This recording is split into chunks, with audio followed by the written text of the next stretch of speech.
La reunión se está grabando.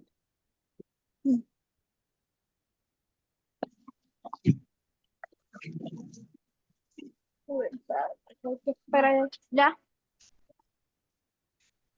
todavía no empezamos.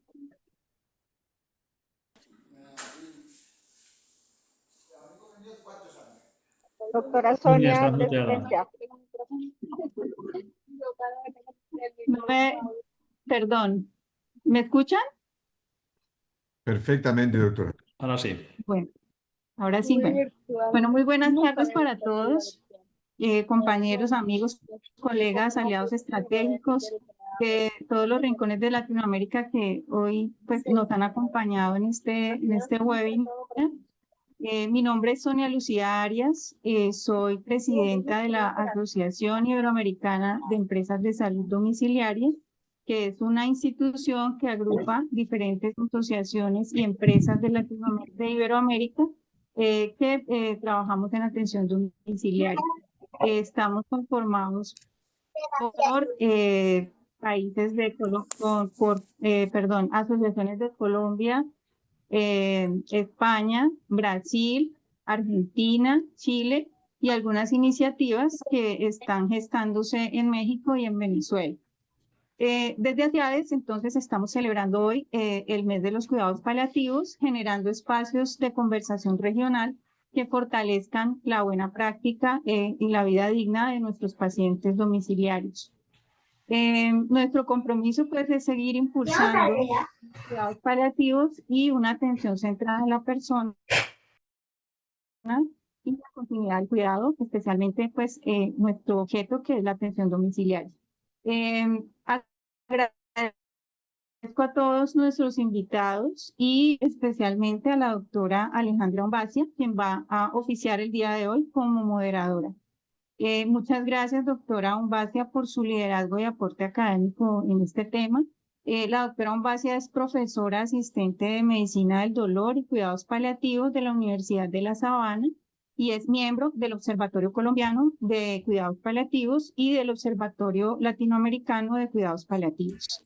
Entonces, sin más preámbulos, voy a dar entrada a la doctora Alejandra con este panel titulado Experiencias en Cuidado Paliativo en Iberoamérica con enfoque domiciliario. Bienvenida, doctora Alejandra. Gracias, doctora Sonia. Muchas gracias a la Asociación Iberoamericana de Empresas de Salud Domiciliaria por esta invitación y a todos los participantes que nos acompañan el día de hoy. Este va a ser un espacio que busca promover ese intercambio de conocimientos, reflexiones y aprendizajes en torno precisamente al desarrollo de cuidados paliativos en nuestra región y en Iberoamérica. Y vamos a abordar temas esenciales como el marco normativo, algunos datos epidemiológicos, modelos de programas, resultados, indicadores y algo muy importante que nos atañe a todos, las barreras de acceso a los medicamentos. Vamos a darle una fuerte bienvenida y agradecemos también la participación de todos los asistentes que hoy nos acompañan desde los diferentes países de Iberoamérica y en especial a nuestros invitados. Tenemos 3 referentes en el campo de los cuidados paliativos. Al final de cada una de las presentaciones vamos a tener una sesión para preguntas que puedan ustedes ir depositando en el chat para poder iniciar posterior a cada una de las presentaciones la discusión. Sin más preámbulo, entonces vamos a iniciar con la intervención del doctor César Consuegra desde Colombia, profesional del Grupo de Cáncer y Gestión de Cuidados Paliativos del Ministerio de Salud de Colombia, es director de los Servicios Médicos de Cuidarte tu Salud IPS, representante de la Asociación Colombiana de Instituciones de Salud Domiciliaria, y le damos la bienvenida entonces, doctor César, por compartirnos sus experiencias desde Colombia. Doctor César, adelante, por favor. Bueno, muy buenas tardes a todos. Muchísimas gracias a Ciades por la invitación. Un gusto compartir con el doctor Guillermo, con el doctor Claudio, con la doctora María Alejandra. Y bueno, voy a compartir pantalla, por favor, me confirma.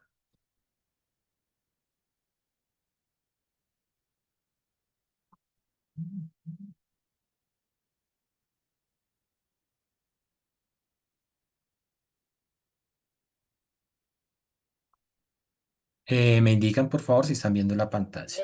Perfecto, doctor Suegra. Bien, entonces digamos que el día de hoy lo que vamos a compartir y digamos los ejes temáticos que vamos a desarrollar, pues es el marco normativo, vamos a ver algunos datos epidemiológicos, modelos de programa, indicadores, resultados y cómo estamos de acceso a esos medicamentos fundamentales para el control de los síntomas y el manejo del sufrimiento en los pacientes en cuidado paliativo, particularmente en el domicilio. La idea es que logremos ver cómo ese marco normativo finalmente es aplicado de la mejor manera a esos pacientes que están en domicilios y esa realidad podemos verla en ese transcurrir desde la norma hasta el ejercicio efectivo al lado de la cama de los pacientes. Creo que para dar marco a todo la parte normativa nuestra, creo que es muy importante tener en cuenta la resolución del 2014 de la Asamblea Mundial de la Salud, en la cual es clarísimo su enunciado del deber ético de todos los profesionales de aliviar dolor y sufrimiento y hablamos de ese enfoque integral de cuidado paliativo, es decir, en las esferas psicosociales, espirituales, y un mensaje muy importante desde el 2014 ya es que es independiente de que la enfermedad del sufriente tenga oportunidad de ser curada.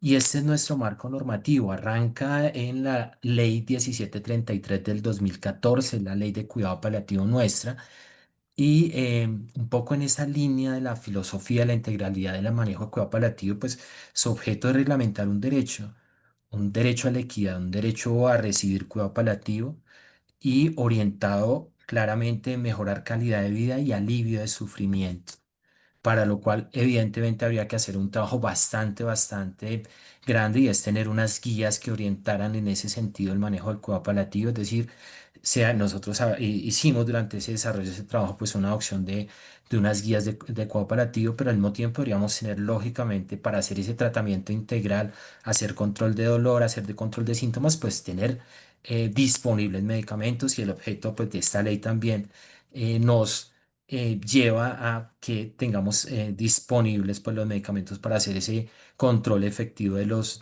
síntomas. Y claramente dentro de ese, otra vez, mirada integral, el abordaje debe ser por un equipo interdisciplinario, debe haber una formación de este equipo interdisciplinario en ese abordaje y en ese enfoque coapelativo y lógico como centro una familia, unos cuidadores, un paciente, es decir, esa integralidad en el manejo no solo de la persona enferma, sino también de sus familias y de sus cuidadores.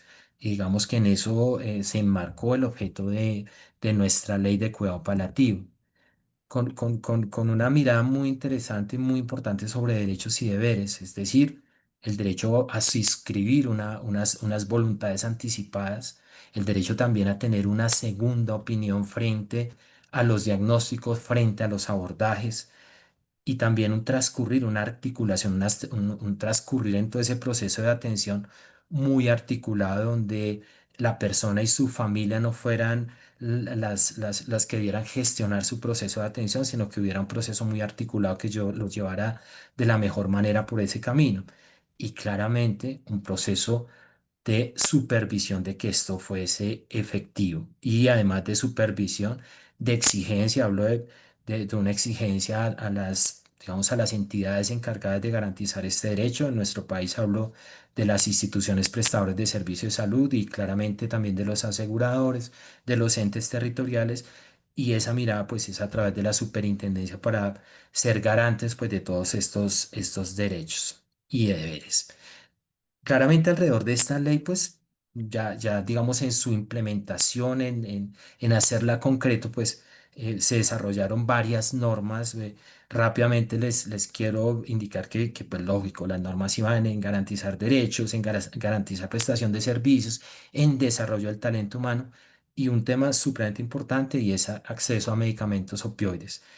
La resolución 1441, la de redes integrales de prestación de servicios, que es fundamental, es porque nos dice, bueno, usted es el asegurador, usted tiene unas instituciones prestadoras de salud, articule esas instituciones prestadoras de salud y el territorio va a ser, digamos, el garante de que esa articulación sea articulación efectiva para garantizar pues ese derecho y ese orden y esa tranquilidad en el transcurrir del paciente y su familia. La circular 023, que insisten en la garantía de los derechos, ya el enunciado de la ley aquí busca ser mucho más concreto. También la circular 022, el acceso a opioides 24/7. Todos aquí sabemos pues que el dolor no tiene un horario específico, no tiene un horario hábil de lunes a viernes hasta las 5 de la tarde. Por eso era fundamental hacer, digamos, estas normas que hicieran concreto la garantía de los opioides, la resolución 229, que es una carta de venga, usted conozca cuáles son sus derechos, su derecho a una muerte digna en el escenario y en todas las definiciones que lo hacen posible, el documento de voluntad anticipada, la ley de talento humano que estamos por desarrollar, por implementar, por trabajar. Es decir, aquí estamos en este conjunto de normas buscando hacer efectivo eso que está enunciado de una forma tan bonita en nuestra ley de cuidado paliativo. Pero eso para hacerlo concreto necesita como unas herramientas muy concretas y por eso se desarrollan los lineamientos que acogen muchísimos de los principios de cuidado paliativo y el enfoque pues, que tenemos que tener y es atención integral a la persona, su familia, sus cuidadores, el equipo interdisciplinario, el que sea transversal a todas las enfermedades no transmisibles, oncológicas y no oncológicas y esa intervención temprana en cuidado paliativo poco ese paradigma que se ha venido cambiando, que desafortunadamente todavía persiste desde el imaginario cultural en muchos entornos, incluso de salud, en que el cuidado paliativo es solo final de vida. Y lógicamente alinear con otras políticas. Entonces, si tenemos la política de envejecimiento y vejez, pues hay acciones concretas en esas políticas de envejecimiento y vejez del derecho a recibir cuidados paliativos, el derecho a tener ese abordaje en esa etapa tan importante de la vida en enfermedades huérfanas y eso pues igual lo transversal de los cuidados paliativos y la ley Jacobo que para nosotros es la ley de cáncer infantil donde también pues el abordaje integral es fundamental. Y pues nos lleva a esto, es decir, los lineamientos de cooperativo basados en todas estas normas, en esa primera ley que anunciábamos, pues lleva a un modelo, a establecer un modelo, que es el modelo que todos conocemos de la Organización Mundial de la Salud, que también nos orienta a unos, digamos, a unas actividades y a unos trabajos concretos, a unas líneas de trabajo muy fuertes, en las cuales probablemente tengamos unos grados de desarrollo diferentes y en nuestro país en particular el desarrollo es bastante desigual entre las zonas, digamos, de las ciudades grandes desarrolladas frente a las zonas rurales, a las zonas alejadas.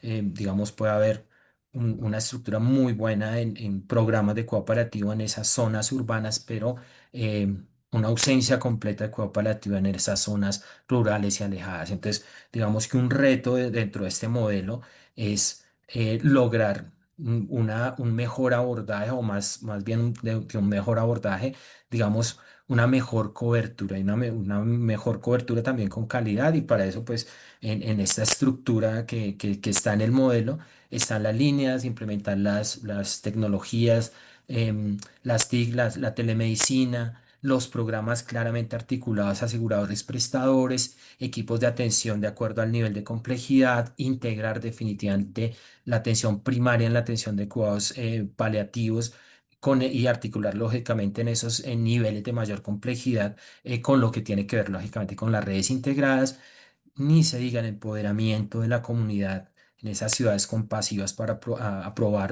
para apoyar todo este proceso y todas estas necesidades de familias cada vez más pequeñas, personas cada vez con decisiones de no tener hijos, es decir, todos estos cambios demográficos que estamos viendo. Y entonces aquí todo ese desarrollo normativo tiene que concretarse en estos lineamientos para hacer efectivo y concreto el llevar cuidados paliativos a a las personas.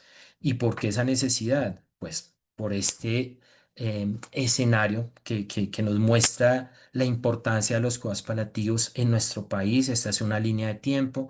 2,3 millones de personas mayores en 1990. Al 2001 ya eran 3,2 millones, es decir, el 8,1% de la población, pero en 2021 ya es el 13,92% de la población, con ese número absoluto que ustedes ven acá, pero la proyección a 2031 es que va a haber un incremento en 41% de esa población mayor.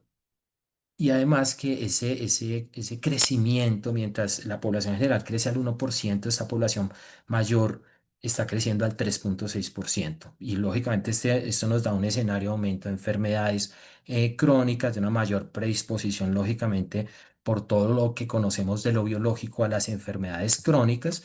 Y estas son las cifras concretas que nos lo dicen. 2010 a 2020, 151.164 funciones al año en personas mayores de 60 años, y las enfermedades no transmisibles afectan más el 40% de esta población, y de este 40% el 84% padece más de una enfermedad crónica, todas, y lo sabemos, susceptibles de intervención o más bien necesitan intervención desde cuidados paliativos. Y este es el escenario también de nuestra mortalidad general. Si ustedes ven 2012, 2022, y si yo miro aquí a la derecha, digamos, tres de esos grupos de enfermedad son enfermedades no transmisibles y representan el 52% del total de las muertes. Y estoy hablando antes de muerte general, de mortalidad general. Aquí estoy hablando de mortalidad prematura, personas entre 30 y 70 años, personas muy jóvenes en las cuales el abordaje de cuidados paliativos en ese contexto de enfermedad no transmisible es importantísima. Y si vemos 2012 a 2022, pues vemos un aumento importante en esa mortalidad. Y hablo de mortalidad, insisto, mortalidad prematura, viendo que pues el cáncer y las enfermedades cerebrovasculares ocuparon primera y segunda causa de mortalidad en esta población en particular, diferente pues al grupo anterior de mortalidad general. ¿Y eso nos lleva a qué? Pues que hay necesariamente que establecer unos programas para abordar esas necesidades de cuidado paliativo, y también en la línea de esa normatividad que nos orienta a que en concreto realicemos una atención integral de cuidado paliativo. Lo más importante, digamos, en la estructura digamos, de nuestro sistema de salud, digamos que tenemos lógicamente un ente rector, que es el Ministerio de Salud, pero digamos lo que nosotros llamamos los territorios en nuestro país, que también los llamamos departamentos.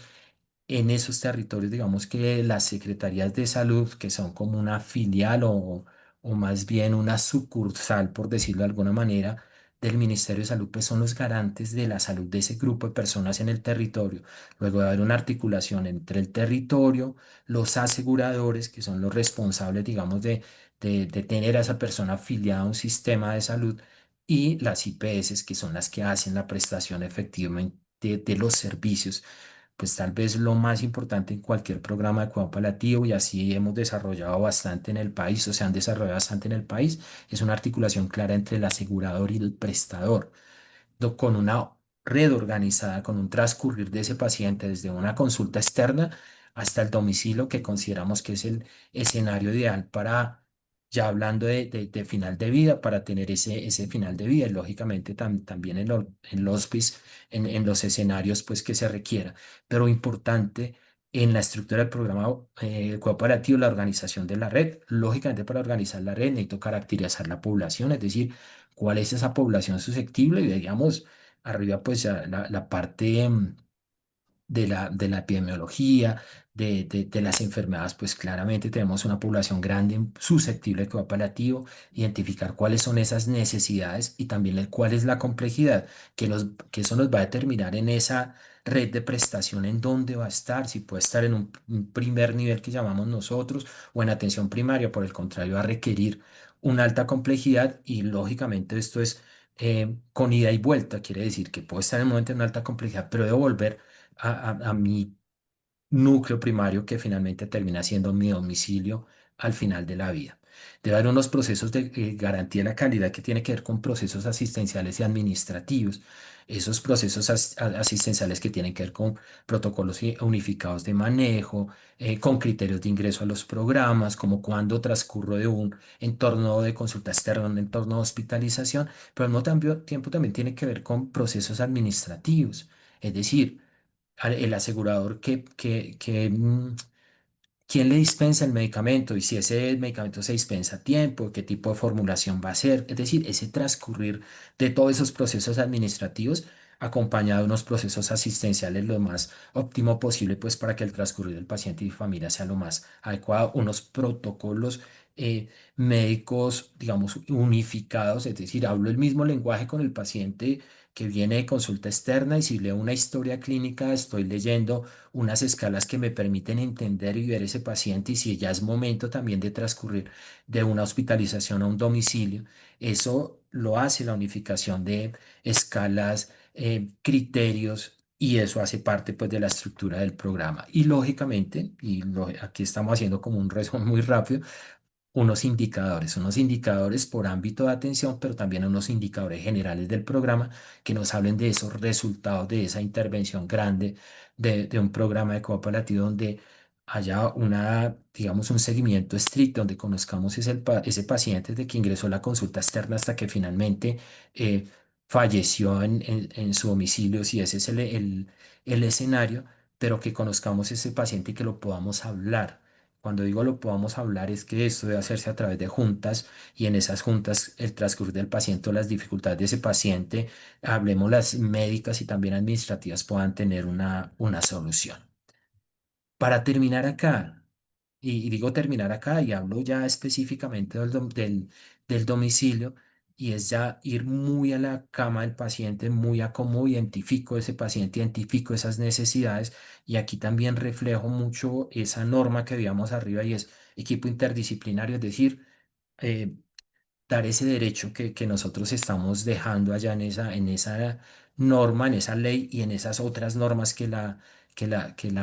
digamos que la complementan. Entonces, la identificación del paciente, la valoración integral, desarrollar un plan integral y aquí yo le adicionaría preventivo de acuerdo a las necesidades del paciente, de acuerdo a la patología y a cómo yo pudiera mirar esa patología, qué impacto va a tener y lograr eh, previamente identificarlo y abordarlo, tener los recursos y tener el equipo necesario para prevenir esos síntomas y ser oportuno en eso, el seguimiento también de acuerdo al grado de complejidad y en todo este proceso y en ese camino tranquilo que debe seguir el paciente y su familia, la atención en fase final de vida y el manejo del duelo. Entonces, ese programa debe llevarnos a esto y esas normas deben ser válidas acá, o mejor dicho, debemos garantizarlas precisamente en este momento, en este, digamos, escenario. Este escenario, tal vez, si esta gráfica yo le pondré una casita, entonces el paciente en su casa,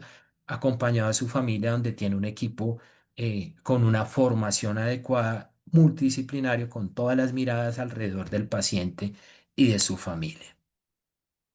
Lógicamente, y como les decía, todo esto tiene que llevar a una evaluación y esto podríamos hablar indicadores de resultados. Hay muchos indicadores, claramente ustedes seguramente conocen muchos y aplican muchos. Yo les voy a contar aquí algunos que a nuestro modo de ver son trazadores, porque digamos si uno dirá general, bueno, cuántos ingresé, cuántos fallecieron, eh, el tiempo de estancia, que no es, que es muy importante la estancia. Yo ahorita en 2 minutos les digo es por qué, pero uno trazador es pacientes fallecidos en su domicilio. Nosotros, digamos que aquí dejamos ese 85%, pero digamos que esas metas son metas que van a estar determinadas por las experiencias de los equipos, por sus recursos, por su ubicación. Es decir, hay muchísimos factores que llevarían a variar este número y de pronto hacer un seguimiento en años de cómo podría ese número aumentar en el sentido de la meta que yo debo considerar.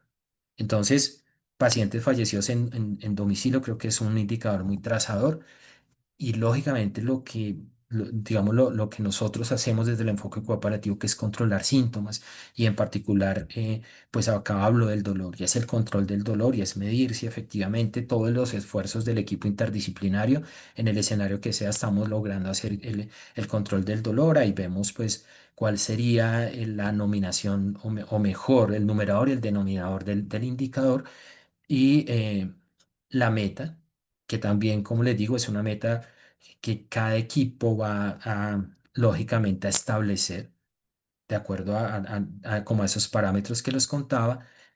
Lo otro es el bienestar, es fundamental también ese, digamos, desde nuestra mirada un poco como indicador trazador, y aquí vemos numerador y denominador. Calidad de vida, también fundamental con la escala que cada quien considere que es la más óptima a evaluar su intervención, seguramente diferente el domicilio, a evaluar lo hospitalario, pero para nosotros, pues, digamos, es un indicador fundamental y también trazador. El consumo de opioides es fundamental, nos puede hablar en algún momento realmente de la intervención y también si yo lo uno, pues lo puedo unir al control de síntomas, la disponibilidad y que sería con lo que finalizaríamos, digamos, este espacio, este primer espacio. Y también igual, insisto, el porcentaje estaría determinado un poco por la orientación de cada programa. Y los indicadores de resultados, sin duda la satisfacción es fundamental. Pero aquí ya me están haciendo como ya estoy, no sé si estoy un poquito fuera de tiempo, ya voy a terminar. Para terminar en esto, acceso a medicamentos. En nuestro país, así rápidamente, nosotros tenemos Fondo Nacional de Estupefacientes, digamos que tiene en su monopolio los medicamentos de control, hablamos de los opioides específicamente, que es el escenario que nos ocupa hoy, y eso va a unos fondos regionales de estupefacientes, que son los que en las regiones, como les decía, hacen la solicitud. Ahí tenemos una dificultad grande, aquí estoy hablando de barreras porque no hay una estimación adecuada de esas necesidades de medicamentos monopolio del Estado, porque no hay un sistema de información suficientemente robusto, los médicos no tienen la formación en ese territorio, en particular en esos niveles de atención para hacer la formación, la formulación, hay unas barreras culturales importantísimas, hay un miedo, hay la creencia también de que lógicamente ya el opioide es lo último que se puede utilizar, que ya estamos hablando de algo que cuando usan el opioide pues estamos cerca de la muerte. También los horarios limitados en las farmacias cuando deberían ser 24/7. Esas serían barreras y podríamos listar muchas más. Esas son las que nos parecieron importantes de hablar. Pero ¿cómo lograríamos eso? Pues lógicamente con un sistema de información estandarizado donde los fondos regionales tuvieran muchísima más participación, responsabilidad y protagonismo en la garantía de los opioides, lógicamente diseñar programas de educación continuada, sobre todo en esos primeros niveles en atención primaria, garantizar la dispensación de los medicamentos 24/7, como dice la ley, gestionar otros puntos de dispensación y lógicamente estandarizar el seguimiento a los medicamentos de control en todo el territorio nacional. Digamos, esa sería un poco la forma como abordaríamos. Yo quisiera terminar con un indicador que me parece importante, sobre todo para el tema domiciliario, y es medir los tiempos en los cuales los pacientes estuvieron en el domicilio. A veces son tiempos demasiado cortos que llevan a pensar que toda esa cadena del paciente desde la consulta externa, incluso en la hospitalización, son tiempos demasiado cortos, los cuales hacen que los equipos de atención domiciliaria no logren realizar los abordajes suficientes, acompañar a la familia, preparar a la familia y preparar al paciente para un fin de vida. Y eso era todo, les agradezco mucho y yo quedo atento pues a los espacios de preguntas. Muchas gracias, doctor Consuegra, por compartirnos esta experiencia desde Colombia, en particular este fortalecimiento de la parte normativa de políticas públicas y todos los avances que nos ha mostrado en la integración de cuidados paliativos en el sistema de salud y en especial en atención domiciliaria. Vamos a continuar ahora con la intervención del doctor Claudio Flausino de Oliveira. El doctor Flausino es médico pediatra, especialista en terapia intensiva pediátrica, CEO de Home Doctor, es representante de Home Doctor para la Asociación Iberoamericana de Empresas de Salud Domiciliaria, ASIADES, y le damos entonces la cordial bienvenida, doctor. Tiene la palabra, adelante. Gracias, Alejandra. Buenas tardes, buenas noches a todos. Un placer para mí compartir un poco de nuestra experiencia aquí de Brasil y creo que, bueno, va a ser muy interesante porque lo que nos estaba enseñando el doctor Consuegra, de verdad que es muy, muy importante y son aspectos más normativos y los aspectos más formales del programa de cuidado paliativo, ¿no? Por mi turno, voy a comentar un poco de datos generales de Brasil, pero principalmente lo que quiero enseñarles es un poco de datos más de la práctica, de datos de un programa que ya llevamos un poco más de 5 años desarrollando y atendiendo a los pacientes. Así que creo que va a ser una continuación que quizá haga muy sentido para todos.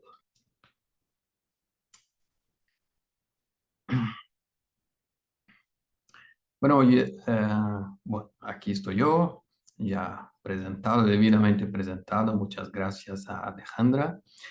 Yo voy en 2 minuticos a hablar un poquito de cómo funciona, cómo está organizada Home Doctor, que es una empresa de atención domiciliaria aquí de Brasil, y cómo estamos en el sistema de salud brasileño, ¿vale? Bueno, estamos aquí en el país. Home Doctor es una empresa fundada en el año 94. Llevamos un poco más de 30 años solamente con atención domiciliaria como actividad principal. La sede principal de nuestra compañía está en la ciudad de São Paulo. Disculpen, que me saltó. Estamos aquí y tenemos otras 29 unidades por todo el país, así que cuidamos de alrededor de 4.200 pacientes día. Bueno, logramos ya hace algunos años, casi 10 años, obtener el certificado de la acreditación canadiense, que es conocida como acreditación Qimenton. Y luego, que estamos hablando específicamente de cuidados paliativos, ya desde el año pasado, 2024, tenemos también el sello de la Fundación Neupalex de acreditación de nuestro programa de cuidados paliativos. Entonces, bueno, algunos amigos de Colombia, de Argentina, de España ya nos conocen, saben cómo estamos organizados, pero para los demás que todavía no conocen a Home Doctor, nosotros tenemos servicios dentro de la atención domiciliaria por todo el espectro de complejidad de pacientes, ¿vale? Entonces, desde pacientes que están en programa de cuidado de rehabilitación hasta cuidado de heridas, cuidado de nutrición parenteral.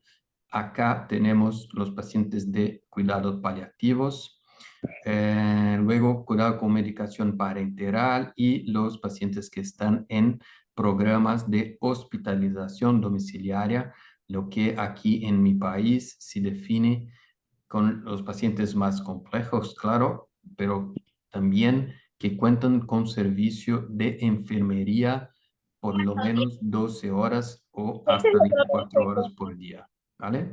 Entonces, estos números son números de pacientes en el día de 1 de octubre, ¿vale? Entonces, son números reales. Pueden ver por aquí que teníamos 83 pacientes en nuestro programa de cuidado paliativo. De todos nuestros pacientes, un 16% son niños y adolescentes. Incluso tenemos niños en el programa de cuidado paliativo, por supuesto, ya que es un tema de gran importancia para la pediatría, los cuidados paliativos. Bueno, entonces, esto fue para que puedan conocer un poco más de nuestra compañía, cómo estamos organizados y cómo funcionamos. Ahora, para hablar más específicamente de los cuidados paliativos aquí en Brasil, nosotros tenemos una publicación que es muy, muy importante del año 22. Está aquí disponible en este sitio paliativo y es como un atlas del escenario de cuidados paliativos en Brasil. O sea, el año 22 nosotros teníamos un total de 234 instituciones prestando servicios de cuidados paliativos en general, no solamente domiciliarios, ¿vale?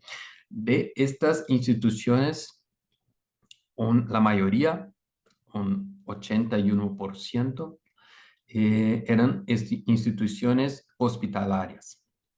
Y la minoría, o sea, un 35% que solamente eran de cuidados domiciliarios. Y aquí hay instituciones que hacen los dos.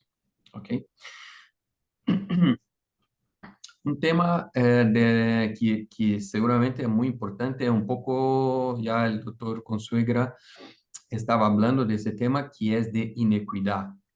Entonces podemos ver por esta distribución geográfica aquí en Brasil, que casi la mitad o por lo menos 40% de los programas de cuidado paliativo, de las instituciones que prestan servicios de cuidados paliativos, están en una región muy específica.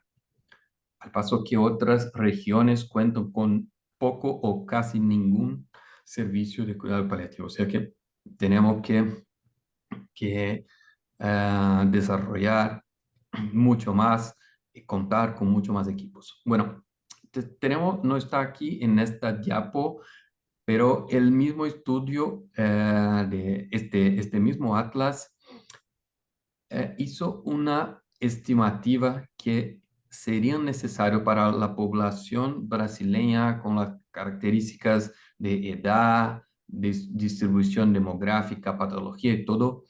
La estimativa es que son necesarios por lo menos 2.000 servicios o instituciones prestando cuidados paliativos en nuestro país. Y lo que tendríamos en aquel año, o sea, 3 años atrás, era un poco más de un 10% de este número. Teníamos 234. Seguramente estamos un poco mejor este año, pero yo no tengo números actualizados. ¿Vale? De cualquier manera, queda muy claro que tenemos muchísimos retos y todavía no tenemos un número suficiente de equipos. Bueno, entonces ahora entrando en el tema específico de cuidados paliativos domiciliarios. ¿Por qué?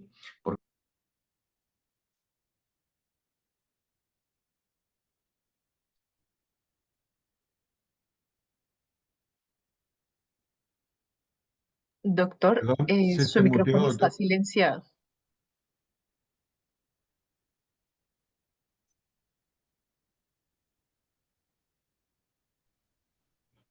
Disculpe. Bueno, aquí entramos específicamente en los cuidados paliativos domiciliarios, ¿vale? Porque además de las ventajas que los programas de cuidados paliativos, todos ya saben que este programa suelen tener, además podemos contar con ventajas adicionales cuando estamos hablando de cuidar de los pacientes en el domicilio.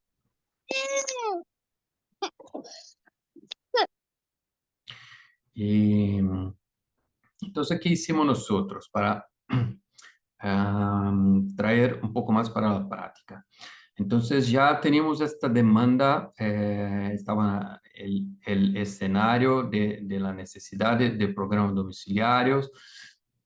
Entonces, el año 20 empezamos la construcción de un programa especializado fundamentado en algunos aspectos técnicos y en escalas de funcionalidad y pronóstico. O sea, teniendo en cuenta, en primer lugar, cómo funciona la evolución de las patologías, sean las patologías más crónicas, sean las patologías oncológicas principalmente. 1 y 2, teniendo en cuenta las escalas de funcionalidad y pronóstico, especialmente para los pacientes oncológicos. Nosotros empezamos a estructurar cuáles serían los recursos necesarios en cada etapa de estas enfermedades. ¿Vale? O sea, de una manera general, esto es muy, muy conocido, o sea, la historia natural de las patologías, tenemos, ya es muy conocido, tenemos una fase inicial donde las terapias curativas o que objetivan prolongar la vida son las más frecuentes y las más importantes. Pero luego las terapias paliativas de conforto van se tornando cada vez más importantes, y luego hay otra fase ya de más complejidad, más cerca al momento del fallecimiento y el luto que sigue, ¿no? Entonces nosotros lo que pensamos, lo que estructuramos por aquí fue un programa que está dividido en 4 fases, ¿vale? Una fase que está direccionada para este primer momento, y luego la fase 2, 3 y la fase 4, que va a abarcar el momento que el paciente vive sus últimos días de vida. Entonces, ¿cómo hacemos para clasificar los pacientes que entran en el programa de cuidado paliativo de acuerdo con las 4 fases? Bueno, como yo hablaba, utilizamos las escalas de pronóstico, principalmente las escalas PPI y la escala ECOG, y también la escala PPS. O sea, son a cada paciente que ingresa o que está siendo evaluado para ingresar en el programa de cuidado paliativo, siempre aplicamos esta clasificación de acuerdo con estas escalas. Y luego el paciente va a ser ubicado, por aquí podemos ver, el puntaje de la escala ECOG y el puntaje de la escala PPS, y el paciente va a ser ubicado, por lo tanto, si tiene, por ejemplo, un puntaje de 3 en ECOG o 50 en PPS, este paciente va a ser ubicado en el nivel 3 del programa. Si no, en cambio, un paciente que está en una fase más inicial, lo que es ideal, ¿no? Idealmente buscamos identificar e ingresar pacientes en los 2 primeros niveles del programa de cuidados paliativos. O sea, un ECOG menor o igual a 2 y un PPS hasta 60. Bueno, pero son ejemplos solamente para explicar cómo hacemos en la práctica para utilizar estas escalas de pronóstico y clasificar y ubicar al paciente, cada paciente en un determinado nivel. Este nivel va a significar 2 cosas. En primer lugar, una estimativa de permanencia, de estancia dentro de este dentro de este nivel definido.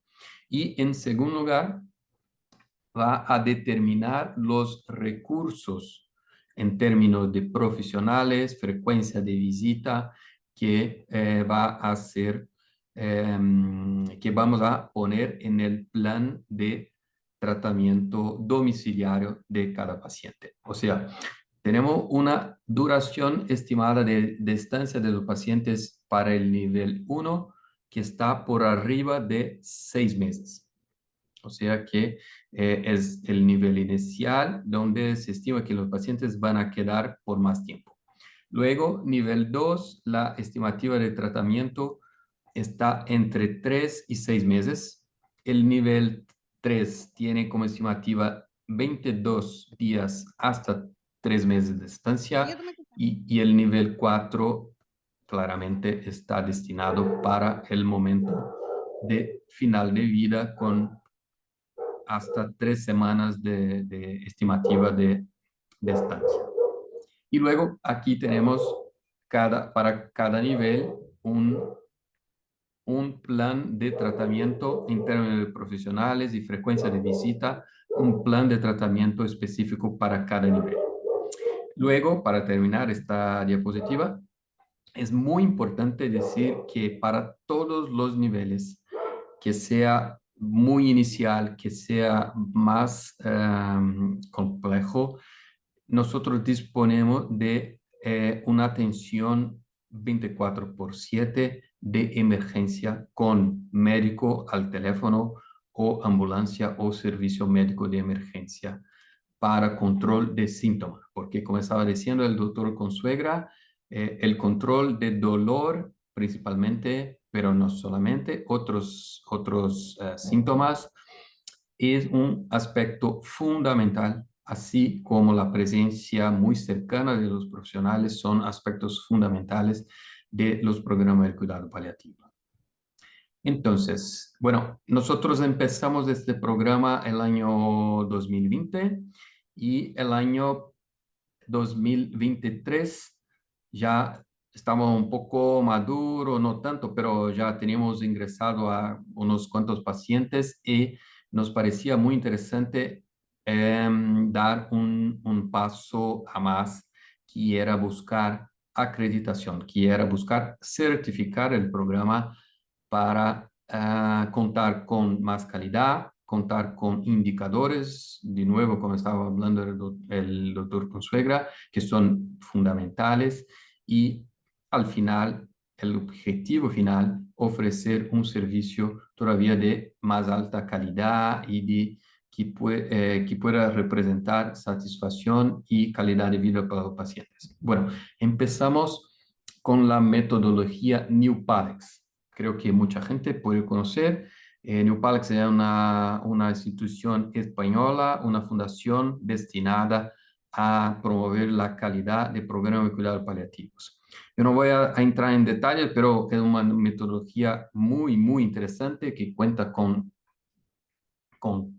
3 fases iniciales que son, en teoría, anteriores al ingreso de paciente y luego otras 2 fases hasta la propia certificación. Claro, nosotros cuando empezamos ya teníamos pacientes ingresados, ya estábamos con pacientes atendidos, pero funcionó igual, pasamos por todas las fases y al final terminamos el año pasado con esta certificación de este programa que les he enseñado hasta ahora. Para terminar, quiero hablar un poquito de resultados, o sea, de indicadores que estamos produciendo y compartir un poquito de los datos más importantes. Aquí tenemos el número de pacientes ingresados por año en el programa. O sea, empezamos de poco a poco, ¿no? Y estamos año después de año subiendo y este año 2025 logramos un número mucho más importante de pacientes. Otro aspecto bastante interesante y claro, aquí un punto claro de mejoría es la mayoría de los pacientes ingresan en nuestro programa en el nivel 3. O sea, esto no es el ideal. Claro, nosotros en atención domiciliar aquí en Brasil estamos muy, muy, muy pendientes del hospital. O sea, cuando el equipo hospitalario va a enviar los pacientes o dar alta hospitalaria para los pacientes, pero aquí tenemos claramente un punto donde podemos mejorar mucho, porque claro, el resultado del programa se va a hacer muy, muy mejor cuando el paciente empieza en niveles más iniciales. Entonces, pero son datos reales, ¿no? La mayoría inicia por aquí. Otro dato muy importante, muy interesante, es estamos midiendo, claro, la duración de la estancia. Y aquí les quiero mostrar cómo todavía aquella clasificación en 4 niveles y el tiempo estimado para cada nivel, de verdad que están muy, muy cuadrados por aquí, ¿no? En el nivel 1, 223 días. En el nivel 2, 103. En promedio, en nivel 3 y nivel 4. O sea que hasta ahora esta calibración y la clasificación nos ha salido muy bien, me parece. Y una última diapositiva con resultados de nuestro programa. Aquí tenemos datos positivos y otros no, ni tanto, otros más negativos. Miren que, bueno, aquí tenemos un estudio con más de 500 pacientes, aquí todos oncológicos, ¿vale? Y separamos los pacientes con una complejidad más elevada, con ECOG 3 y 4 o con PPI por arriba de 4. ¿Qué estamos buscando estudiar en esta investigación? ¿Cómo estaban los pacientes en el momento que ingresaron en nuestro programa en términos de si ya contaban con una planificación anticipada de cuidados o si no? Porque esto es muy, muy importante para el seguimiento del programa y para saber lo que tenemos todavía que buscar, que discutir con los pacientes y todo.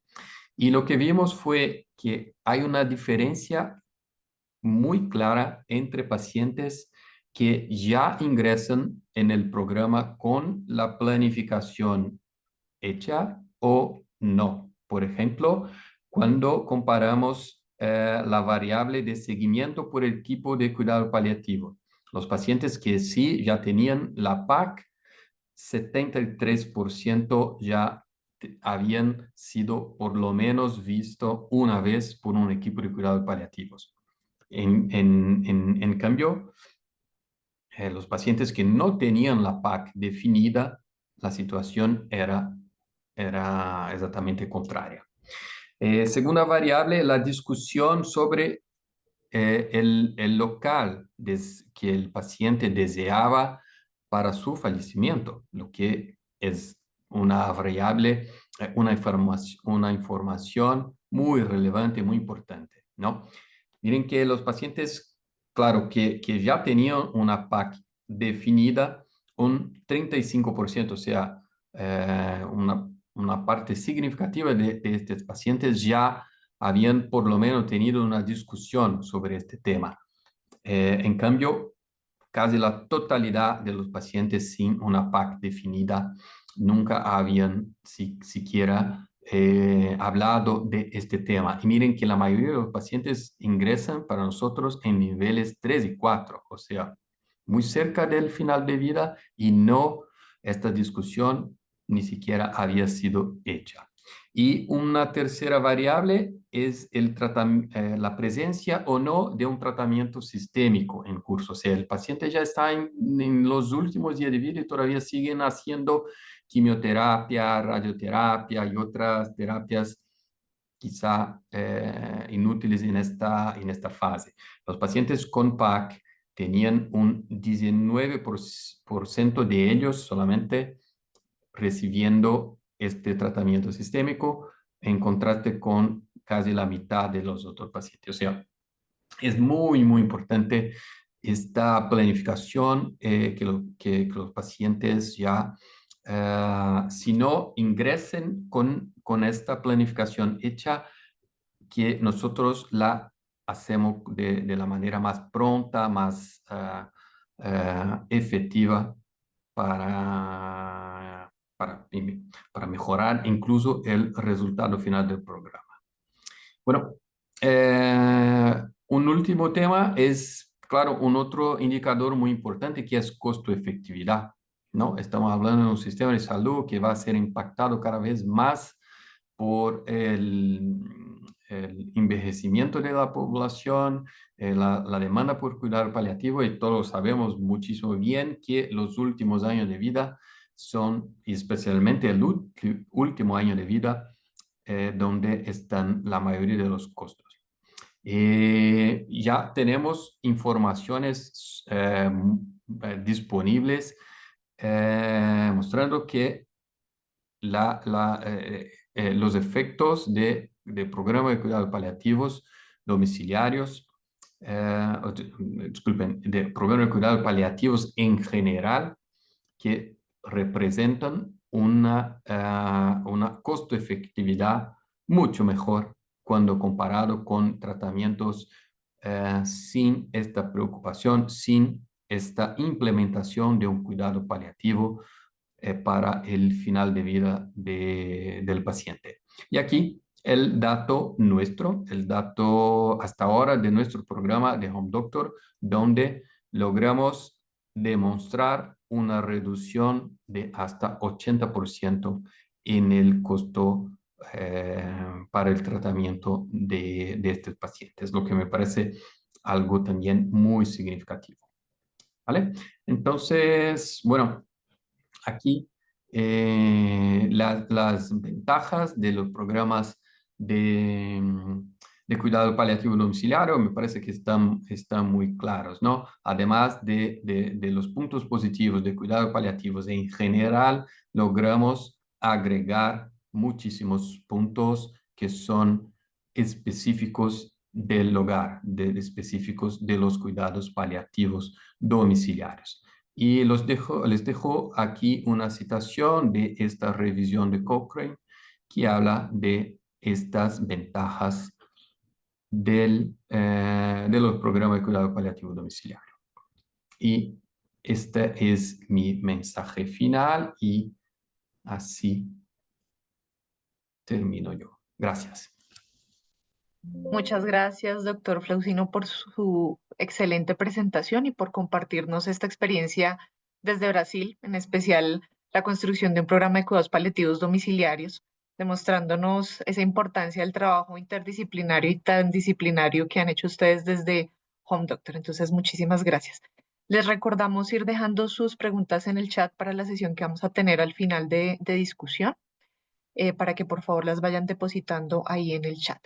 Continuamos ahora con la intervención del doctor Guillermo Mamana desde Brasil. El doctor Guillermo Mamana es médico internista, certificado en medicina paliativa, es el director de PalCare, una empresa especializada en cuidados paliativos e internación domiciliaria. También es coordinador médico de la unidad de cuidados paliativos del Hospital Tornú de Buenos Aires y representante de la Cámara Argentina de Empresas de Internación Domiciliaria. Doctor Mamana, el auditorio es suyo. Bueno, buenas tardes, buenas noches. Muchas gracias a CIADES por haberme invitado a participar de este conversatorio. Yo en este tiempo que me toca voy a hablar acerca de la situación de los cuidados paliativos en Argentina, cómo es el desarrollo actual. Un país que tiene 46 millones de habitantes, según el último censo de 2022. 10% viven en áreas rurales, catalogado por el Banco Mundial como país de ingreso mediano alto. Y según el estudio de prevalencia de Gómez Batiste, que 1% de la población padece enfermedades crónicas incurables, estimamos que 460.000 personas en Argentina necesitan cuidados paliativos, pero la realidad es que solo el 12% los reciben. Y en parte voy a explicarlo a través de este informe. Este es un informe del Observatorio Global de Cuidados Paliativos Atlantes, que es centro colaborador de la OMS, que junto con expertos de la OMS, la doctora Vilma Tripodoro, el doctor Diego Candelmi y el doctor Carlos Centeno del Observatorio Global y de la Universidad de Navarra, nos describieron y nos contaron acerca de esta situación en Argentina, y también trabajan con todos los países del mundo, de todos los continentes. Ellos diseñaron 6 dimensiones representados por la casita. Esta es la casita de cuidados paliativos, que es la última versión para explicar cómo están los cuidados paliativos en cada país. El centro está representado simbólicamente por el paciente, la familia y sus necesidades paliativas, y la estructura conformada por las distintas dimensiones. Y también diseñaron 14 indicadores de desarrollo de los cuidados paliativos. Cada uno de estos indicadores tienen varios atributos, y de acuerdo a cómo se van completando esos atributos, o sea, la calidad, la cantidad de esos aspectos que tienen esos atributos, identifican 4 niveles de desarrollo de ese indicador. Y de esta manera son, la categoría es emergente, en progreso, establecido o avanzado, y luego también el país se clasifica según este nivel, esta escala de niveles. Voy a describir primero las dimensiones y los atributos en general y luego los datos correspondientes al desarrollo de los cuidados paliativos en particular. Estas dimensiones son el empoderamiento de la ciudadanía, sería en este caso, que corresponde a la base o los cimientos y corresponden al empoderamiento de sociedades y personas. Las sociedades a través de las Sociedad Argentina de Medicina y Cuidados Paliativos, la Sociedad de Pacientes, las sociedades de voluntarios, las comunidades compasivas y la existencia de una directriz que aborde la redacción de directivas anticipadas se refiere a el empoderamiento de las personas, o sea, sus derechos. También las políticas de salud conforman estos cimientos y es la existencia de un plan, o sea, cuánto está en el país la existencia de ese plan, programa, estrategia nacional, con un marco de aplicación realista para poder impulsar los cuidados paliativos. La investigación, que siempre está bastante relegada, es también el piso, el fundamento a través del cual se logra evidencia científica para orientar a los decisores a poder tomar, perdón la redundancia, las decisiones relativas a la organización de los servicios sanitarios.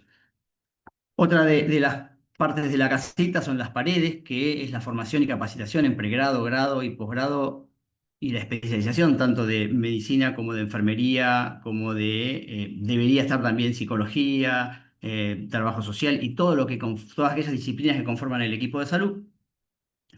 La otra pared, el uso de medicamentos esenciales, o sea, cómo estamos con la provisión, el acceso y la disponibilidad de los analgésicos no opioides, los opioides y la medicación para control de otros síntomas. Y por último, el techo, que son los servicios, los equipos integrados a los cuidados básicos primarios de salud y los especializados y los que interactúan con otros niveles del sistema de salud. Entonces, ya yendo a los datos nacionales argentinos, eh, respecto del empoderamiento de las sociedades, bueno, hay existencia de grupos, más de 30, esto nos posiciona en un nivel 4, existencia de una directriz que aborde la redacción de documentos de voluntades anticipadas, está en las leyes, y esto nos posiciona en un nivel 3, pero no hay una unificación de esta planificación avanzada, en un registro único, quiero decir. Las políticas de salud sería el otro de las dimensiones, y lo que está en gris sería la numeración de cada uno de esos 14 indicadores, llamamos 2. El tercero sería el Programa Nacional de Cuidados Paliativos del INC, o sea, hay políticas de salud, está el Programa Nacional de Cuidados Paliativos del Instituto Nacional del Cáncer, pero solamente es exclusivo para pacientes con cáncer. Hasta el 2025 funcionó, hoy depende del Ministerio de Salud de la Nación y no tiene presupuesto, con lo cual el nivel es 3. Y la ley nacional, que por fin vino en el año 2022, que amplía a enfermedades no oncológicas, pero no tiene una autoridad responsable definida de coordinación los cuidados paliativos en la nación. Hablando un poco más de la ley, asegura el acceso oportuno y continuo a las prestaciones integrales de cuidados paliativos, incluye, como dije, enfermedades graves, crónicas, avanzadas o progresivas en todas las edades y en todos los niveles de atención, incluyendo acá, obviamente, los domicilios. Reconoce el rol y la importancia de atender a las familias y el acceso a medicamentos esenciales. Promueve la capacitación y formación adecuada de los profesionales. Propicia también la conformación de equipos interdisciplinarios en todos los ámbitos, nuevamente también en los domicilios, obviamente. Fue reglamentada en el 2023, pero aún no tiene un presupuesto específico. Nuestro país es federal, así que las provincias pueden o no adherir. 7 de las 24 provincias han adherido y no se ha logrado aún su implementación. Respecto de la investigación, también es la base, como decía al principio, el nivel de evidencia científica para orientar la atención y dar respuesta a la implementación de los servicios sanitarios ajustados a la información y a la data o a los datos que en la investigación podemos lograr en cada país. Tenemos congresos científicos nacionales y bianuales y encuentros de la Asociación Argentina de Medicina y Cuidados Paliativos, jornadas de la Sociedad Argentina de Pediatría, los que nos posicionan en un buen nivel, nivel 4, y publicaciones indexadas sobre cuidados paliativos, 93 en los últimos 5 años, que nos posicionan en un nivel 3. Acá, bueno, La otra de las paredes importantes, el uso de medicamentos esenciales.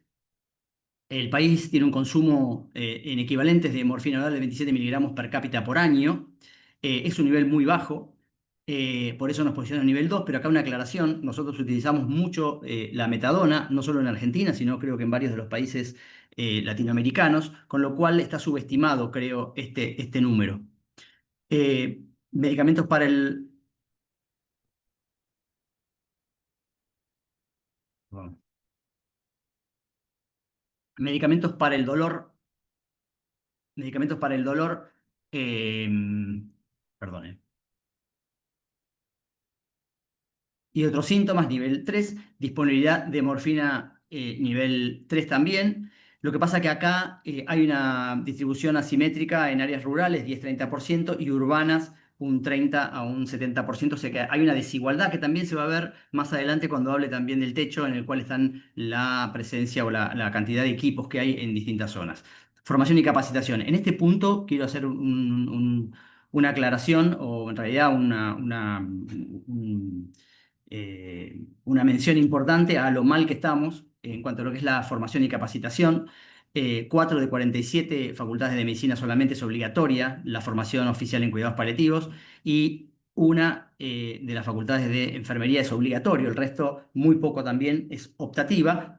O sea que menos del 10% de las facultades de enfermería y medicina nos posicionan en un nivel 1. Lo que sí es un nivel 4, que es un buen nivel, es la acreditación y la residencia, es que son la forma de llegar a la especialización en medicina paliativa para los médicos.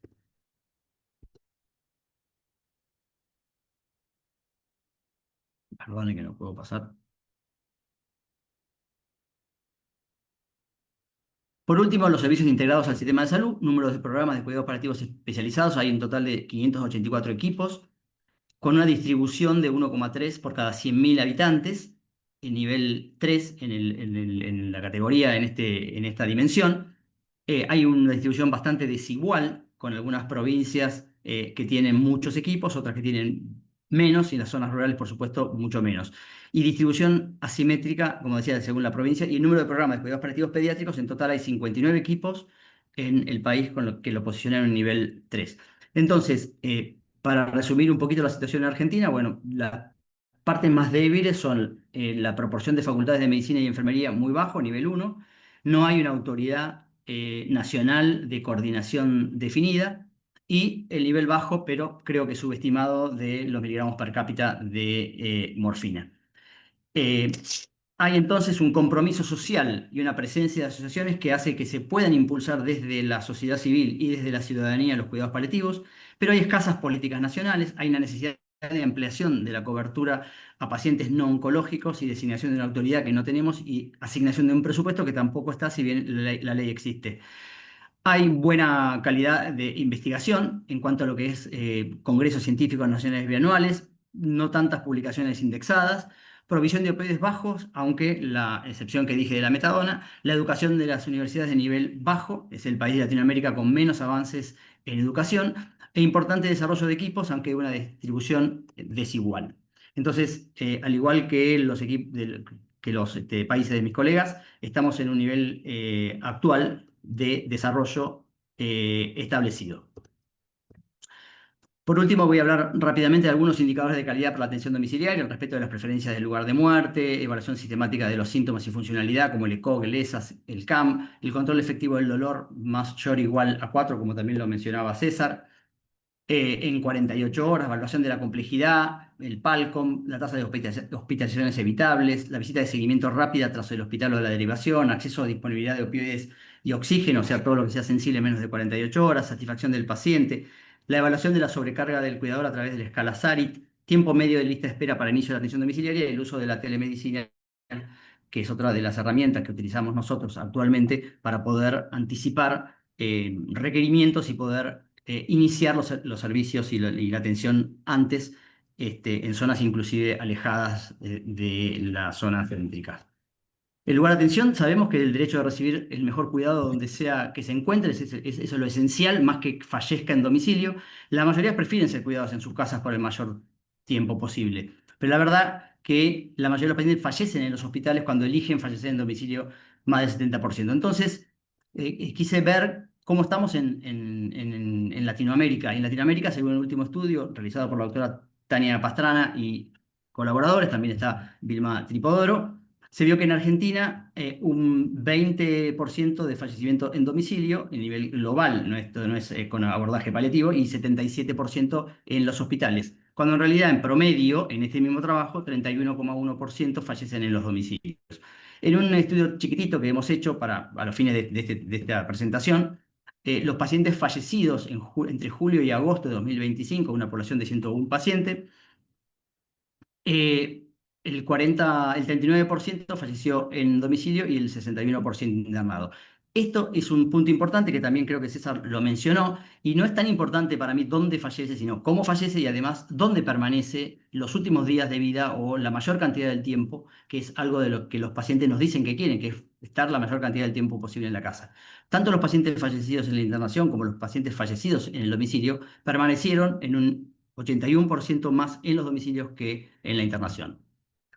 Y esto, haciendo honor a la literatura local, el doctor Ariel Cherro hizo un estudio de costos y mencionaba que para que los cuidados paliativos produzcan ahorro de costos deben ser brindados por equipos calificados, no internación domiciliaria general. Eso es lo que las gerenciadoras pueden no entenderlo del todo. Un equipo de cuidados paliativos domiciliarios tendrá un costo algo superior a la internación domiciliaria general, pero mucho menor al de una internación hospitalaria al final de vida, en promedio 3,5 veces menor que un día de internación y 12 veces menor que el costo diario de una cama en terapia intensiva, con lo que significa también estar en el hospital y en la terapia intensiva y todos los estudios que se terminan haciendo. Barreras para la atención domiciliaria que vemos hoy en nuestro servicio. En nuestra empresa, escasos profesionales de enfermería con capacitación en cuidados paliativos en la búsqueda, o sea, nos cuesta encontrarlos, escasa oferta de cuidadores con capacitación específica, escasa red de cuidadores informales en los domicilios, el gran desafío de armar equipos interdisciplinarios coordinados, algunas disciplinas con disponibilidad presencial muy pobre, como salud mental, TO y fono, muchas, por ejemplo, salud mental, lo podemos suplir a través de la telemedicina, y zonas con mayor dificultad para asignar profesionales. Los requerimientos variables de cobertura de medicación, recursos y prestaciones, que esto es lo que nos exigen los financiadores. Mayor exigencia para incluir más prestaciones por igual remuneración. Procesos administrativos diferentes según cada financiador en cuanto a lo que es facturación, autorizaciones, documentación. La receta de estupefacientes aún física, no digitalizada. Hay una experiencia de El Salvador que ya la están trabajando y es digitalizada, y eso aumenta la disponibilidad, aumenta la trazabilidad y el consumo de opioides en los domicilios. Las derivaciones tardías en crisis o urgentes para la organización del cuidado domiciliario o para el final de la vida. Esto es un problema alto que nos enfrentamos en la diaria. Muchos financiadores privados y sociales prescinden de cuidados paliativos de calidad, por eso lo reemplazan por atención domiciliaria tradicional. Es difícil la utilización de cuidados paliativos domiciliarios en el sector privado, solo en fin de vida y cáncer. No hablo de todos, pero hablo de la gran mayoría. Limitaciones en la provisión de medicamentos y la ampliación del equipo domiciliario a otras disciplinas para conformar un buen equipo. Y el reemplazo del equipo interdisciplinario por médico de cabecera o internación domiciliaria general no especializada. Factores logísticos, áreas geográficas de difícil acceso, zonas con escasez de profesionales disponibles, creciente tránsito en las grandes ciudades y a veces en los barrios cerrados, que también, aunque se pueda llegar hacia ahí, después de entrar es más complicado. Y la escasa red de cuidadores, poca gente disponible, familiares y capacitados para acompañar los cuidados básicos o sostener la atención entre visitas de profesionales. Las familias tienden a considerar que el cuidado domiciliario tiene que ser integral y los cuidadores lo tienen que cubrir las prepagas o las financiadoras, y las financiadoras dicen que lo tienen que cuidar la familia, y muchas veces se genera bastante conflicto. Esto genera una sobrecarga del sistema formal y puede comprometer la continuidad del cuidado. Muchas gracias. Muchas gracias, doctor Mamana, por su excelente presentación, por darnos este contexto tan profundo de la situación actual de los cuidados paliativos en Argentina.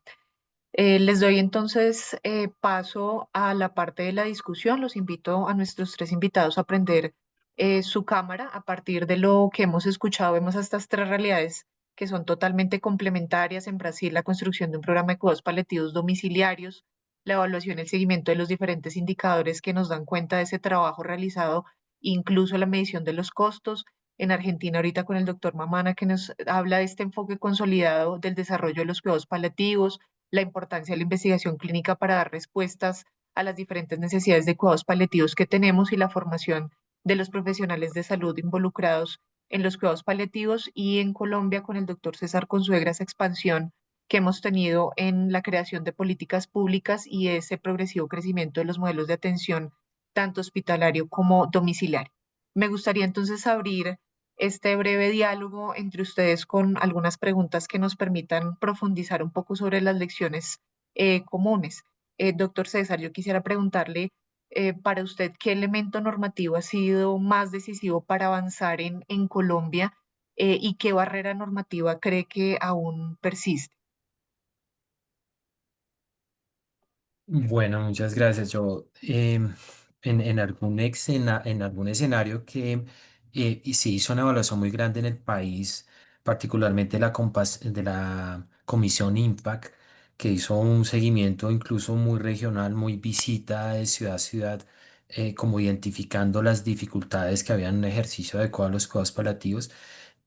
Una de las conclusiones, paradójicamente, es que tenemos muchísima normatividad, excesiva normatividad, y en algún momento se puede convertir en una barrera.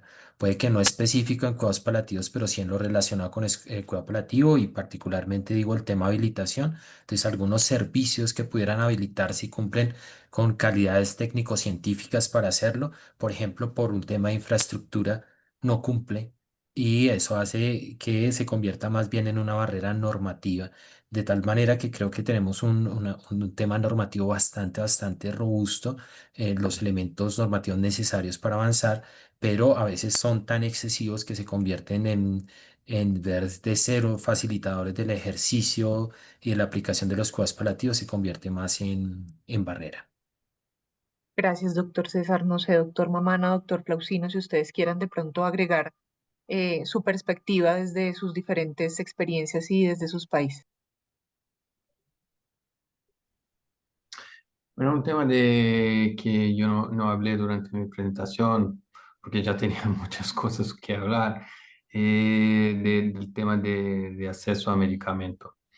Eh, pero lo que pasa aquí en Brasil es que, bueno, creo que no tenemos tantas leyes ni tantas regulaciones específicas, pero los cuidados paliativos domiciliares funcionan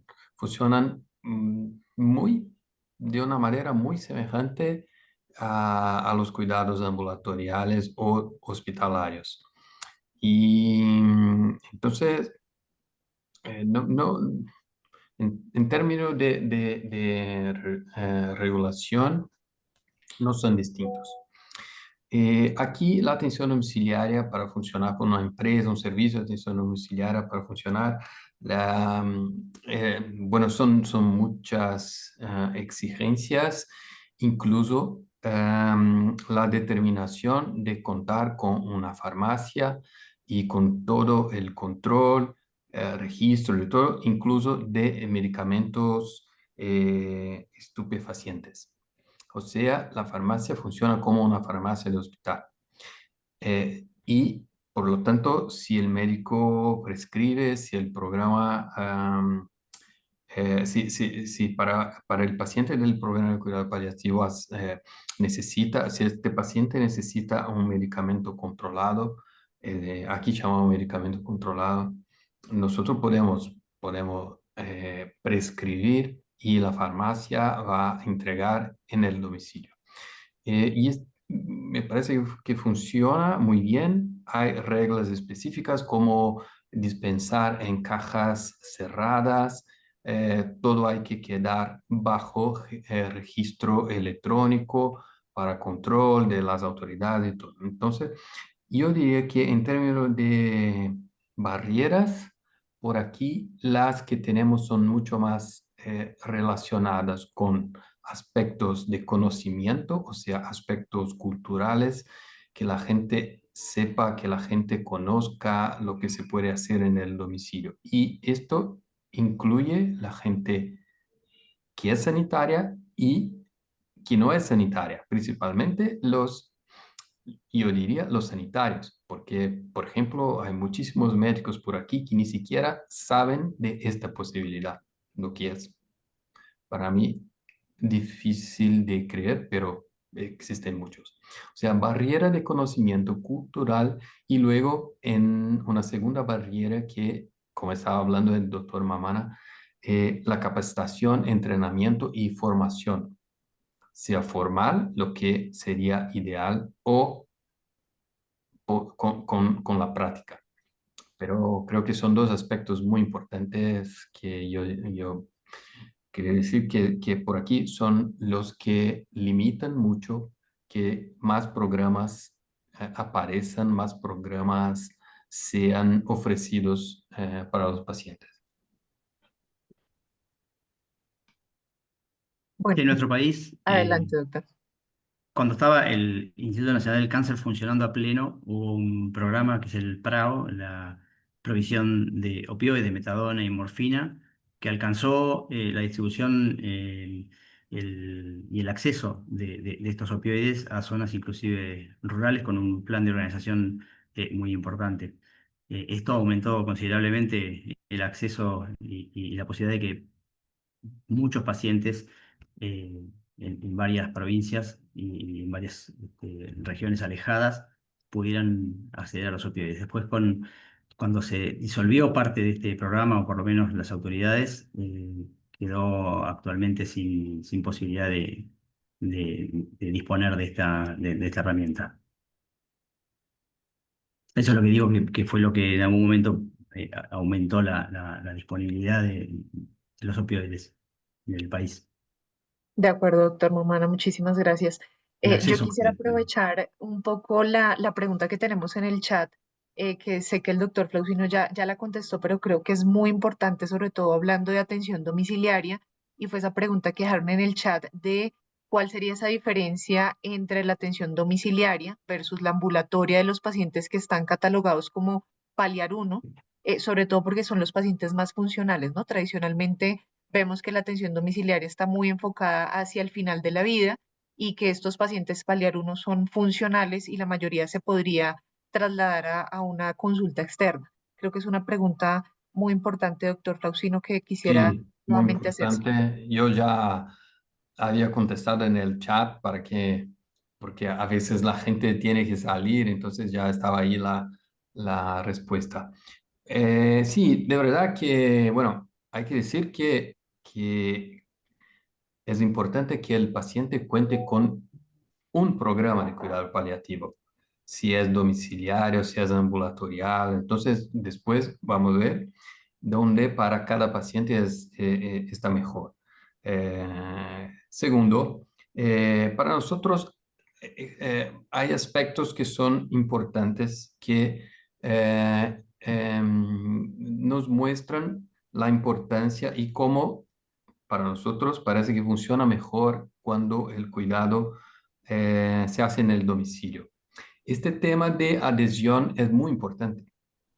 A los pacientes que están funcionales, por ejemplo, para ir a una consulta o a todos los especialistas que uno tiene que ir, bueno, a veces no van, a veces la frecuencia no es la misma. Entonces, claramente el tema de adhesión de un programa domiciliario es mucho mejor. Este es un tema importante. Otro es que nosotros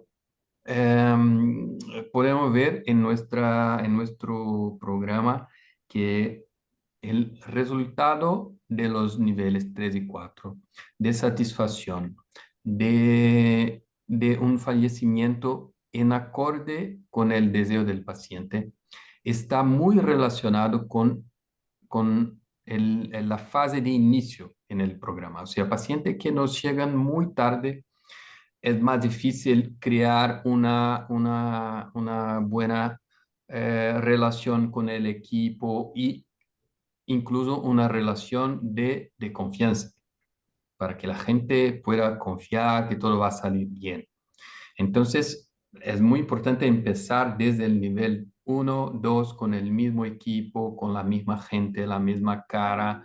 Entonces, por eso me parece algo, no es claro, imprescindible, se puede hacer en otros servicios ambulatorios, importante que lo hagan, pero hay ventajas muy claras desde mi punto de vista para empezar niveles 1 y 2 en el domicilio, directamente en el domicilio. Y otro aspecto es que desafortunadamente aquí en Brasil no tenemos ambulatorios suficientes, equipos especializados suficientes, ni siquiera en hospitales ni ambulatorios. O sea, entonces, es otro aspecto muy importante.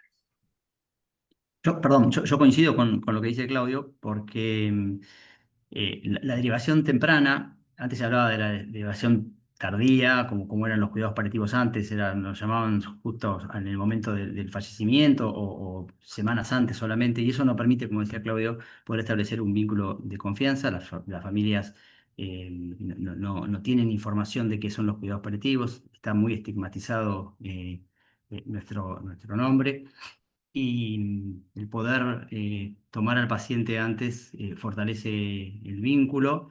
eh, y no decimos tal vez ambulatorio, pero por ahí unos meses antes de tomar conocimiento con el equipo permite después eh, acceder a este servicio de cuidados paliativos cuando la familia ya nos conoció. Entonces podemos llegar a volver a participar, o lo podemos ver en la internación y poder tenerlo en el radar cuando tenga síntomas, y ahí sería una derivación oportuna, que es lo que se habla actualmente. No se habla ni de temprana ni de la tardía, sino oportuna, que es cuando el paciente tiene algún grado de sufrimiento evitable que no esté siendo controlado por los equipos de atención primaria. Ese sería el momento o la razonabilidad de derivar un paciente o de pedir intervención por cuidados paliativos.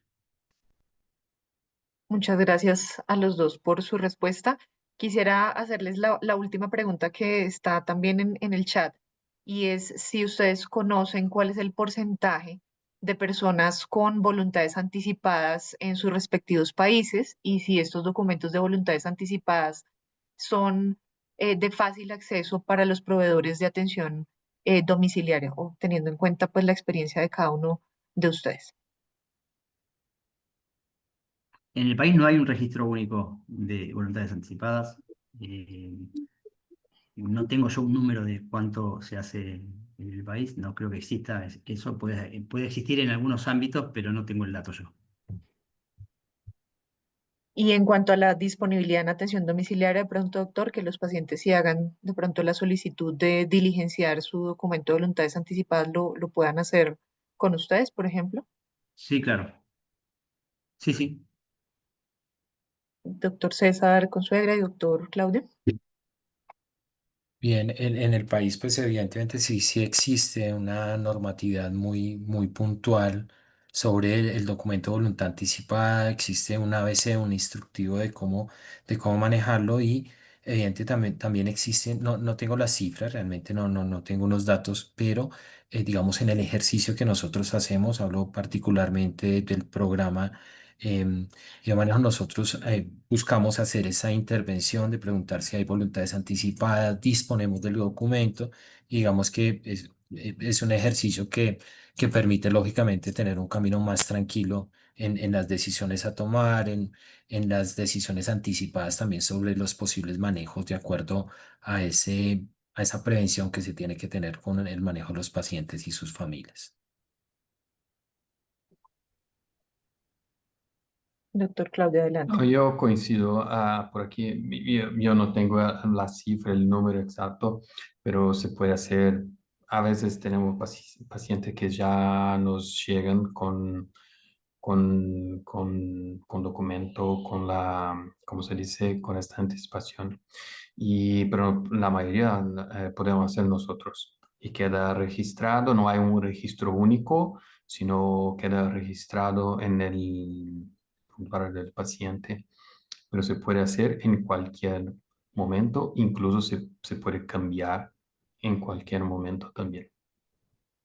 Muchas gracias a los tres. Hay una última pregunta en el chat sobre cuidados paliativos pediátricos, ¿no? Sabemos que en los países hay una baja formación en cuidados paliativos pediátricos y una escasa cantidad de paliativistas pediatras. Entonces, querían preguntarles también a ustedes cómo les ha ido con esa integración del cuidado paliativo pediátrico en atención domiciliaria. Bueno, esa creo que me toca como pediatra, ¿no? E incluso, mira, esta es, claro, una situación que por aquí tenemos también. Son pocos profesionales. Y lo que yo estaba hablando de una inequidad, o sea, la distribución de instituciones de cuidado paliativo por el país, cuando hablamos de pediátricos, todavía más. O sea, los pocos profesionales que tenemos están en São Paulo, Río y pocas ciudades. Hay sitios donde no, simplemente no existen. O sea, ¿qué hacemos nosotros? Nosotros trabajamos con especialistas, con consultores y con telemedicina muchas veces. No es igual, claro, pero funciona bien. Entonces, por ejemplo, si tenemos un paciente que está en cuidado paliativo en una ciudad del norte o no sé dónde, que donde no tenemos un especialista en cuidado paliativo pediátrico, pero tenemos pediatra. Entonces, lo que vamos a hacer es una capacitación, una discusión y siempre vamos a tener un especialista en cuidado paliativo desde São Paulo, por ejemplo, con consultas y una supervisión a distancia del cuidado que está siendo ofrecido a este paciente. O sea, no es ideal, pero es mucha cosa. Y en la mayoría de los casos funciona muy bien. Por otro lado, sabemos que un tema muy importante para el cuidado paliativo son las familias. Y cuando hablamos de niños, las familias sí que están muy presentes y lo que es un aspecto distinto y específico de los cuidados de niños. Sí, en el equipo nuestro tenemos muchos, debemos tener 10 aproximadamente, o tal vez un poco más, pediatras calificados, especialistas en cuidados paliativos muy buenos, muy reconocidos.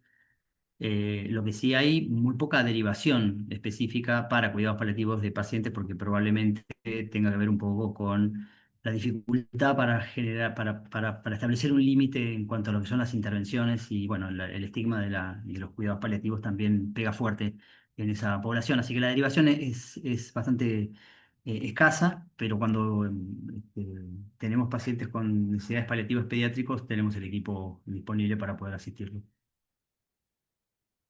Muchas gracias, doctor. Doctor César, adelante. Y yo creo que entendiendo que es una dificultad en todos los países la escasez en formación de cuidado paliativo pediátrico, digamos la estrategia de una formación en aspectos básicos de abordaje de ese cuidado paliativo pediátrico, digamos que es muy importante adoptarla para buscar formar por lo menos en esa atención primaria, en ese primer momento o en ese primer nivel de abordaje de los niños, de los adolescentes es fundamental. Esa sería una estrategia y lógicamente después derivar a niveles de mayor complejidad donde se encuentren estos especialistas. Bueno, muchas gracias a los tres por sus respuestas a cada una de las preguntas que han surgido a lo largo de esta conversación. Hay varias preguntas que seguramente quedarán ahí en el chat para que posteriormente las podamos revisar. Ya por cuestiones de tiempo no las vamos a poder resolver.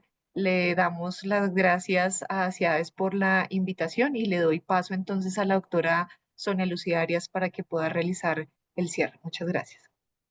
Bueno, muchas gracias a todos. De verdad, pues estamos muy complacidos desde ver una asistencia tan nutrida.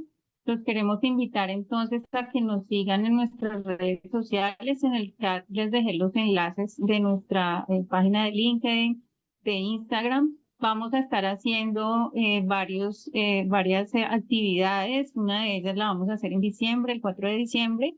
Hoy la estuvimos coordinando con la Comunidad Mundial de Hospital at Home. Entonces, cordialmente invitados, síganos en nuestras redes para que tengan la información. Esta pues fue nuestro primer webinar en que reafirmamos que el cuidado paliativo no es un lujo, sino un derecho humano y queremos desde ASIADES reiterar nuestro compromiso en seguir articulando redes, visibilizando buenas prácticas y promoviendo estándares de calidad que dignifiquen la vida. Muchas gracias entonces a todos los ponentes y a todos los invitados y los esperamos en nuestras próximas actividades. Muchas gracias. Gracias. Gracias. Gracias, feliz noche. Chao, chao.